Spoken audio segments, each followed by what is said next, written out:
independencia, cuyos protagonistas fueron Guerrero, Iturbide, etcétera. Jorge Belarmino viene en camino, mientras no sé si Ezra quiera empezar. No sé, yo para darle la bienvenida a Belar planeaba hablar un poco también de la colección en la que se está integrando este libro y que me parece importante repetirlo todas las veces posibles. La colección popular del Fondo de Cultura Económica, pues ustedes seguramente la conocen, el fondo que tiene ya 87 años, pues ha tenido esta colección desde hace muchísimos años y aquí se publicaron algunos libros importantísimos para la historia de la literatura en nuestro país. Por mencionar algunos autores, pues Juan Rulfo pasó por allí, Rosario Castellanos, Carlos Fuentes, en fin, ¿no? Un sinfín de plumas. La primera edición, por ejemplo, de Frantz Fanon salió aquí, ¿no? Entonces es una colección muy importante que a lo largo de los años pues fue perdiendo fuerza por muchas razones, ¿no? Una de ellas es que se perdieron los derechos de muchos de esos libros, que no se reimprimieron, que dejaron de seguir produciendo y de seguir nutriendo a la colección. Una colección que tenía un montón de géneros literarios distintos, que iba de la novela al cuento, tenía algo de poesía, había tenido también ensayo, había tenido historia, pero que le fueron quitando cosas para meterlas en otras colecciones. Y así desvalijar una colección que había sido muy valiosa y que tenía un papel fundamental para la comunidad de lectoras y lectores, que eran libros económicos, de fácil acceso, de fácil lectura y que llegaban a manos de estudiantes o de banda que no teníamos mucho dinero para comprarlos. En esta administración, en el Fondo de Cultura Económica, intentamos recuperar la colección a la hora de pues meterle otra vez nuevos títulos, recuperar algunos de los títulos más interesantes que se habían publicado allí y darle un nuevo rediseño, intentando recuperar las cosas viejas, viejos elementos y haciéndola un poco limpia y también económica. Y así es como llegamos a esta nueva versión de la colección popular, que está dividida en otros subgéneros, por así decirlo, ¿no? Parte de esta nueva vida de la colección popular era que ahora iba a tener novela policíaca, que iba a tener también novela negra, que podíamos meterle muchísimas cosas y sobre todo con precios muy, muy económicos. El libro, por ejemplo, de Belarmino cuesta solamente 45 pesos. No quiero quemar todavía el libro por si llega a Belar, porque como ustedes ven, es un libro muy breve,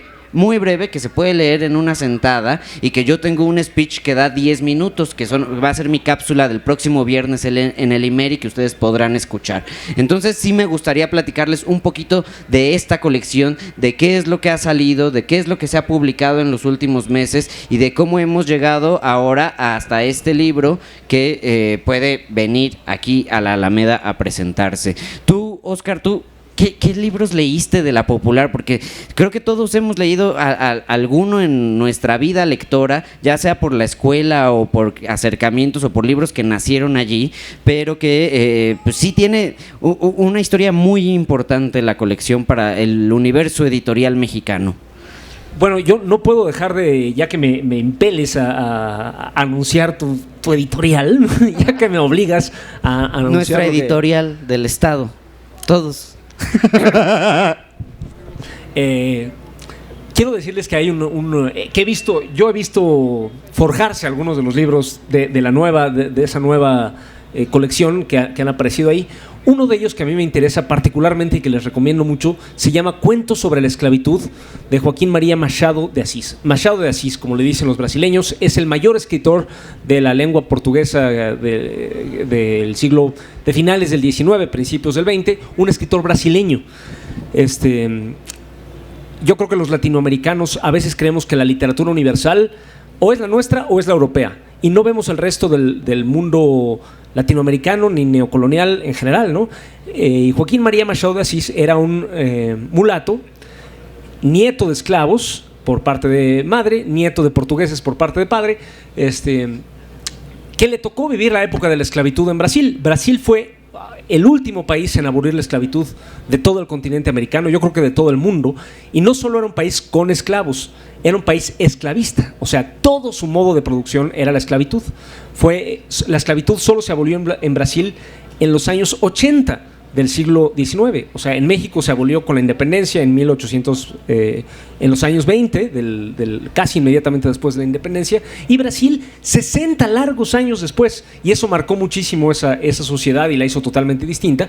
Y este gran escritor, nieto de esclavos, escribió varios cuentos en torno a la esclavitud, y hay un volumen que antologa varios cuentos sobre este tema que les recomiendo mucho, y tiene un prólogo de la traductora, que es Paula Abramo, que es muy bueno, porque entre otras cosas explica cómo es que la esclavitud determina hasta la fecha la mentalidad señorial de muchos brasileños blancos, que explica entre otras cosas por qué ganó Bolsonaro en las últimas elecciones brasileñas, ¿no? Como un tipo abiertamente racista, abiertamente opuesto a los derechos humanos, etcétera, pudo ganar la mayoría de los votos en el país más grande de América Latina. Entonces, es un genio, Machado de Asís, es un genio, por razones literarias, y un genio lo que hace es revelar mejor que los demás la misma realidad. Entonces, ese libro se los recomiendo muy en particular. Antes mientras vamos preparando que llegue Belarmino, algo que podemos contarles un poco es quién es él, el autor de este libro que vamos a presentar. Se me ocurría decir un poco sobre él, por si no lo conocen. Él, hijo y sobre todo nieto de un militante obrero asturiano que llegó a México después de la Guerra Civil Española, nacido ya Velar en México, estuvo desde siempre vinculado al movimiento obrero mexicano. Participó en el movimiento del 68 y después participó en ese proyecto que fue la Cooperativa de Cine Marginal, que era un proyecto que acompañaba a las luchas obreras, filmaba las luchas a los obreros hablando y los proyectaba, esas filmaciones las proyectaba en otras luchas. Entonces iban, digamos, a la Nissan de Civac en Morelos, filmaban a los obreros ahí en la lucha, hablando, en las manifestaciones, y luego iban a Celaya, y en Celaya proyectaban en las huelgas que había ahí en la época de la insurgencia obrera lo que habían filmado, por ejemplo, en Civac, y así se iba haciendo una conciencia de que la lucha de cada lucha local era propia. Y de ahí salió Velar, estuvo cerca del FAT y ya llegó aquí. O sea que ya vamos a hablar del tema que nos ocupa hoy, que es la Guerra de Independencia, la última batalla. Perdón. Digan ustedes. Se perdió usted la gran presentación que estaba haciendo Oscar de su larguísima biografía. Podríamos pasarnos aquí 6. No. O sea, no sé por qué no lo publicamos en Tierra Adentro, pero que una colección para jóvenes. Pero bueno, ahora sí, vamos a entrarle al libro que nos convoca el día de hoy, ¿no? Que es este librito. Guerra de Independencia, la última batalla, un libro de la colección popular que solamente cuesta 45 pesos. Y Velar, pues la independencia contada, recontada, por izquierdas, por derechas, por diferentes administraciones en la SEP, ¿no? Una historia ya muy pues hecha, muy escrita, ¿no? Sin que a veces nos acordemos de que pues la historia es algo muy móvil y que le puedes dar diferentes visiones. Y por eso mi primera pregunta o el primer alcance es: ¿por qué volver a hablar de la independencia y por qué tomarlo desde acá? Bueno, porque es el momento en que se está revisando todo, ¿no? Hay que revisar todo. Bueno, y aquí lo que es un libro muy sencillito, fácil de leer, eso es una virtud, ¿no? En el que lo único que hago es decir lo que no dicen todos los clásicos, aunque lo dicen sin decirlo. Es decir, por un lado, lo mismo liberales que conservadores del siglo XIX en sus distintas corrientes, que los discursos oficiales del siglo XX y la izquierda del siglo XX dicen algo, pero no lo dicen, ¿no? Y dice uno, ¿por qué? ¿Por qué no soltaste la neta que está claramente allí? que es que detrás de Iturbide está siempre la conspiración de la profesa. No sé si se recuerdan, pero seguramente todos un poco, ¿no? Por los libros de texto. Cuéntanos de qué va, porque. Sí, porque es cosa... que fueron muy cuidadosos esos güeyes, no dejaron nada. No dejaron nada. papeles. ¿Quiénes eran? Es la gente que, bueno, en 1820 en España sucede una movilización, un gran movimiento popular que impone al rey una constitución, ¿sí? Eso cambia dramáticamente el panorama de lo que estaba sucediendo en todo el Imperio Español. ¿Por qué? Porque bueno, ahora hay un golpe directamente a los sectores más conservadores, más tradicionales, ¿no? Monárquicos. Y entonces en México el inquisidor, el señor inquisidor, que tenía su residencia justamente en el tribunal en la iglesia de la Profesa, que está allá, aquí a la vuelta, sobre Madero, reúne a lo peorcito, a lo peorcito de la colonia, para que esa constitución no sea firmada en la Nueva España. Y el rey está de acuerdo en ese tipo de conspiraciones, ¿no? Y a veces no tan en secreto, sino bastante abiertamente. Entonces dicen, no, ni más, no vamos a firmar, pero nada. Y jalan entonces por un individuo, Iturbide. Miren, no hay ninguna duda, o sea, de veras es muy fácil revisar, cualquiera que revise la historia de Iturbide, es muy fácil mostrar, es como, casi diríamos que es como un neoliberal, ¿no? Es como, que es como un tecnócrata, como un cleptócrata, como dicen, o sea, un experto en robar, es uno de estos tipos así, bueno, parece que era carismático, galán, ¿no? Y un ladronazo, ¿no? Y un hijo de su madre, o sea, no hay ninguna duda, y revísenlo, no hay por qué buscarle 3 pies al gato, ¿no? Si luego que alguien quiere decir que eso tiene virtudes, pues allá ellos, ¿no? Y él había dirigido las fuerzas coloniales en la intendencia de Guanajuato, que era la segunda más rica de la colonia, si usted las minas de Guanajuato, etcétera. Y lo habían corrido de allí, es decir, los propios empresarios de Guanajuato habían pedido su expulsión, ni más ni menos, o sea, no la pidió los insurgentes, que ya eran muy maltratados, era un tipo particularmente brutal, sí. O sea, no resaltaba. No, claro que resaltaba, sí, era un buen militar, pero resaltaba por canijo, ¿no? Conste que me estoy midiendo con las palabras canijo, dije, no otra cosa. No, cabrón, eso no dije. Y entonces le hacen un juicio. Y en el juicio encuentran que efectivamente tiene que abandonar el ejército. Ahora, como está bajo la protección tienen que ver, busquen por ahí un retrato de Matías Monteagudo, que es el inquisidor, que es quien lo protege, ¿no? Es el inquisidor, imagínense el poder que tiene. Y para ver qué tipo de personajes nos hallamos allí. Bueno, y él es el confesor, y consigue proteger de tal manera a Iturbide que efectivamente sale el servicio activo, lo retiran de Guanajuato, sale el servicio activo y entra una especie de reserva, aunque eso no existía en la época, y se dedica a ser el hombre que dirige las fiestas en la Ciudad de México, ¿no? Es la buena manera. Y en ese momento, bueno, viene este golpe, viene este movimiento, esta rebelión popular en España, que obliga a la Constitución. Y entonces cuando Matías Monteagudo y la gente que reúne a su alrededor, que son grandes hacendados, grandes mineros, grandes comerciantes, dicen, no vamos, eso no se va a firmar aquí, esperando que otras colonias hagan algo semejante, jalan por él, a quien traen de la reserva, digamos, traen a Iturbide. Y entonces Iturbide empieza esta última parte en la que se le ordena que vaya a combatir, eso es un decir, es un decir, y si ustedes leen el libro es muy facilito, pero son muy está lleno de momentos que dice uno, ¿realmente esto sucedió?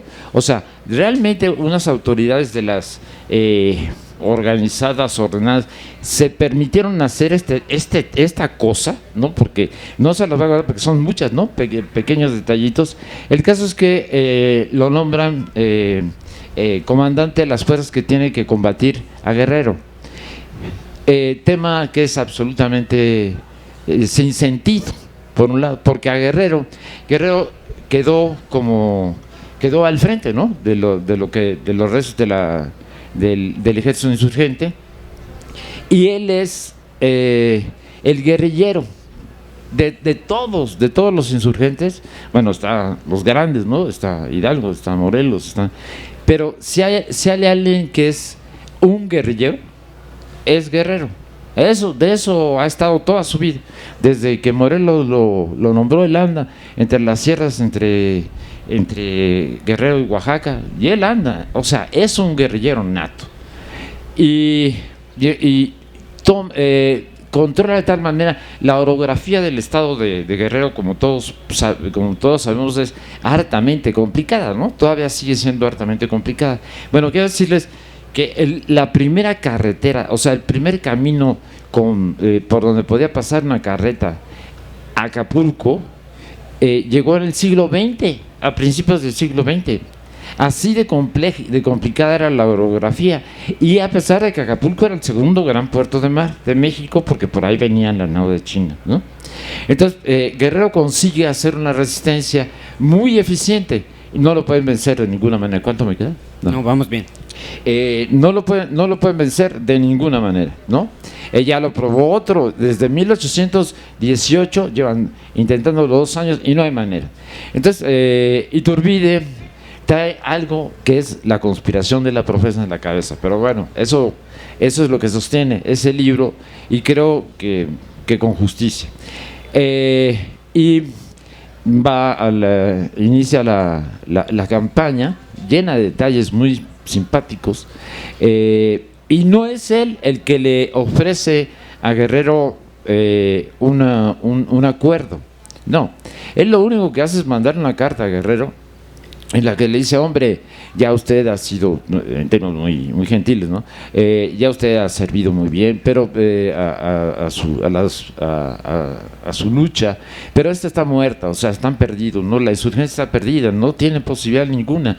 Entonces, bueno, nosotros le abrimos una canchita aquí, ¿no? Será bien recibido, ya sabe usted, ¿no? La cosa aquí es cómoda. Bueno, se organizaba fiestas, pues, ¿cómo no? No, organizaba fiestas, sí, además con la Güera Rodríguez, le iba a pasar muy bien Guerrero, según eso. Bueno, y Guerrero, en una carta espléndida que no hay que perdérsela, que meto ahí los fragmentos más importantes, le responde, porque es que creo que perdemos las dimensiones de quién era Guerrero, ¿no? Guerrero no era, bueno, era él guerrillero por antonomasia, y aparte era un hombre muy claro en los principios que se defendían, porque esto no es una guerra de independencia nada más. A diferencia del conjunto de América, lo que hay en México es una guerra y revolución de independencia. Los primeros, esta distracción es importante, los primeros momentos durante la revolución, durante el movimiento de Hidalgo, el resto de los independentistas de América se niegan a reconocer a Hidalgo, porque dicen: no, eso es otra cosa, eso es algo así, lo llamarán lucha de clases, eso es el bajo pueblo que toma violentamente, ¿no? Que toma violentamente el escenario público. Entonces no lo reconoce, porque sí hay una guerra de revolución de independencia, de eso se trataba, y por eso, porque no se consuma como se debió consumar, bueno, luego vamos a tener que pagarlas todas hasta perder la mitad del territorio a manos de los Estados Unidos, o sea, luego vender la desgracia porque no se puede. Y entonces Guerrero les contesta, le contesta a Iturbide con una carta en la que le deja muy claros cuáles son los elementos centrales, ¿no?, recogidos de Hidalgo y Morelos. Y entonces Guerrero es el que se ve muy pillón, ¿no? Y le dice: hombre, pero mire, ya que en España está sucediendo lo que está sucediendo, yo le ofrezco a usted, le propongo a usted, no le ofrezco, le propongo a usted que se ponga al frente del movimiento insurgente y pasará a la historia. Y efectivamente, ¿no? Pasó a la historia. Y bueno, y desde ese momento Guerrero permanece en segundo plano. Ahora, piensen un poco, las masas de Hidalgo que se reproducían geométricamente, más que geométricamente, ¿no? No pudieron, bueno, pudieron haber tomado la Ciudad de México, vamos a decir, ¿no? Luego, un genio militar como Morelos, que no hay duda de que era un genio militar, no pudo más que avanzar, más que tomar una zona y no avanzar de esa. Iturbide en un año toma todo, perdón. ¿Cómo es posible concebirlo? Bueno, porque no es realmente una campaña militar, o digamos, esa mitad es una campaña militar, en la que en el camino va convenciendo, porque detrás de él está operando la conspiración de la pobreza, que se está conectando con los grandes comandantes, los grandes personajes de la conservadores de la colonia, y él es muy fácil. Entonces prácticamente no es una campaña militar lo que hace Iturbide, y en menos de un año consigue lo que no consiguieron esos grandes movimientos de principio, lo consiguen nada, ¿no? Bueno, entonces lo que se sostiene allí es lo que se sostiene en el libro, y es un llamado a que otros hagan revisen otra vez, ¿no?, el periodo, y revisen a a Guerrero, perdón, ¿no?, que es un personaje que no ha sido suficientemente estudiado. Entonces estamos hoy en México y en el mundo, como observamos, en un momento de grandes cambios, de monumentales cambios, de cambios civilizatorios. Bueno, estamos también en un momento, ya la Academia de Historia, yo no pertenezco a la Academia de Historia, yo soy un historiador independiente como Paco Taibo y otros, ¿no? Pero la Academia de Historia, está revisando, ¿no?, la historia para encontrar nuevas narrativas, está encontrando muchas cosas interesantes. Bueno, esto es una invitación a que lo hagan, ¿no?, a que también Guerrero debe ser revisado. ¿Sí? ¿Le parece claro hasta ahí?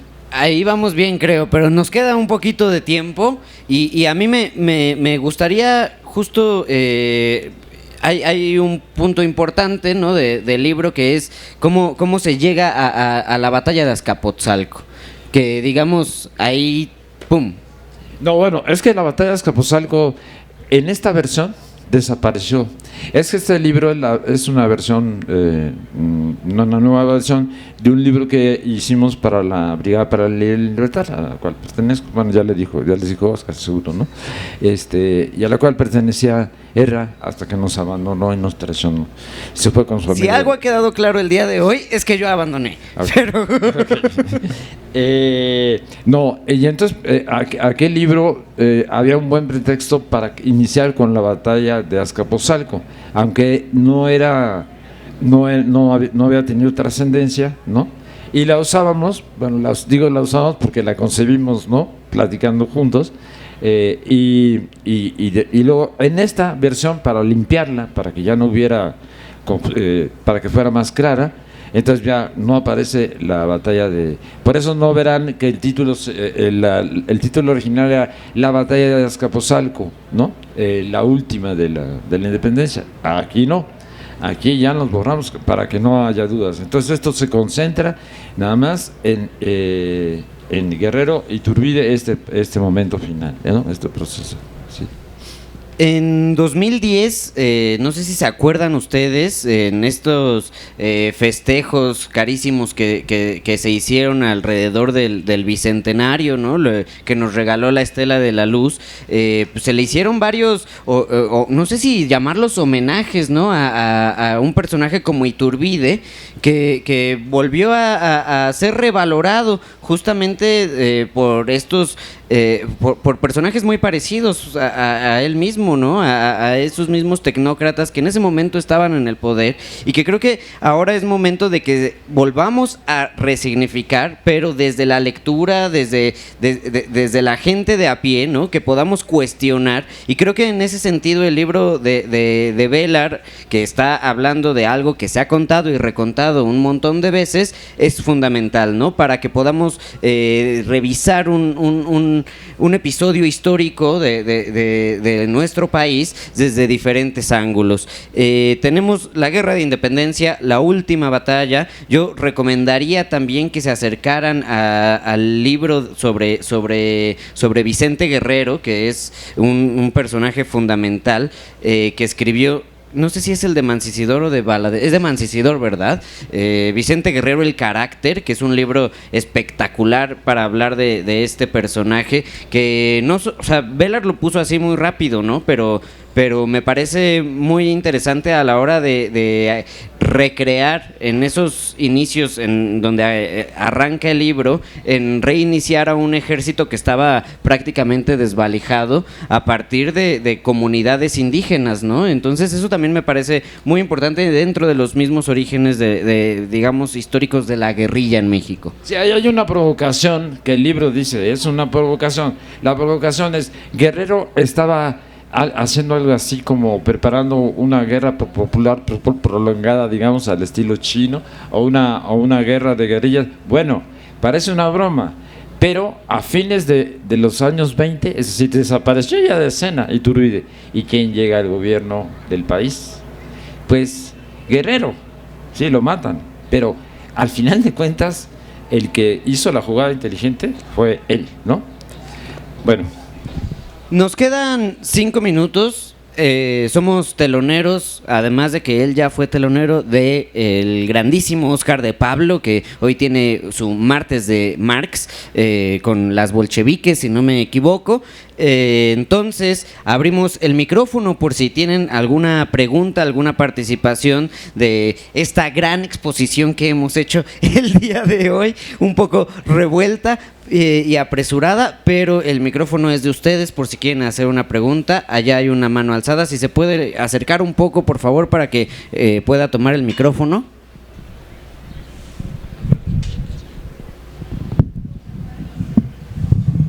Les recordamos que sean, por favor, breves. De por sí creo que va a dar tiempo de una pregunta para que haya tiempo de la respuesta. Entonces, más bien a usted. Gracias.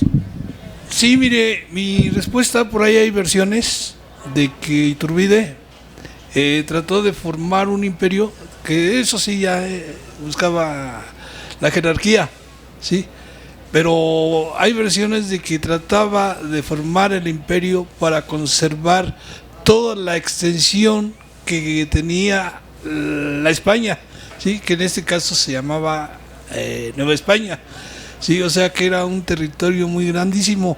Entonces de ahí que hay versiones, o sea, que buscaba conservar el territorio. Al caer el imperio de Iturbide, lo primero que se pierde es Guatemala y Belice, y viene el otro imperio, que es el de ¿Santana? Sí, y realmente se pierde la otra parte de México cuando fracasa. O sea, no sé si es verdad lo que pregunto. Gracias. Sí, sí es verdad, pero no es que nos lo hayan quitado, ni mucho menos. Sí, los guatemaltecos decidieron volverse, y además tenían suficientes argumentos para convertirse, para separarse para crear una colonia por sí mismos, ¿no? Entonces sí es cierto, pero no se perdió, no hubo guerra, no hubo nada. Hubo el reconocimiento a la autonomía de una provincia que quedaba tan lejos como Guatemala. Imagínense dónde quedaba para el centro, en un país con tan poco, con carreteras tan pobres. ¿Dónde quedaba Guatemala? Era el colmo el colmo de los colmos, ¿no? Que Guatemala estuviera, que además había sido una de las regiones donde los mayas se habían desarrollado fundamentalmente, ¿no? Es región muy importante para la cultura maya, y estaba allí, ¿no? Tenían derecho, con todo derecho, a formar una colonia, un país por sí mismos. No perdimos nada. se fueron, o sea, es como, o sea, se fueron, no perdimos nada, ¿no? No nos lo quitaron, sí, lo perdimos. Bueno, pues había que crear un país, ¿no? Y este país no se creó, por cierto. Y por eso lo perdimos 2,5 millones de kilómetros casi durante 1846-48, ¿no? Por esa manera de terminar.